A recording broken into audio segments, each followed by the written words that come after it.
Добрый день, друзья! Сегодня я хочу вам показать всю мощь и красоту водопада Шипот. О нем ходит очень много легенд.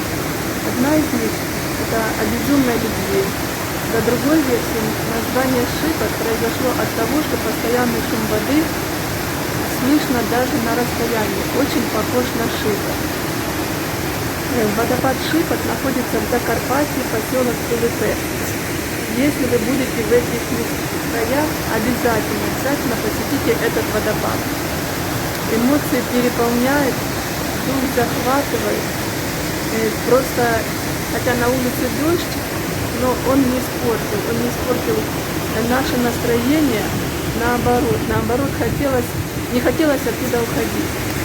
Ребята, если вам понравилось мое видео, подписывайтесь на мой канал, ставьте палец вверх и пишите в комментариях, что бы вы хотели увидеть.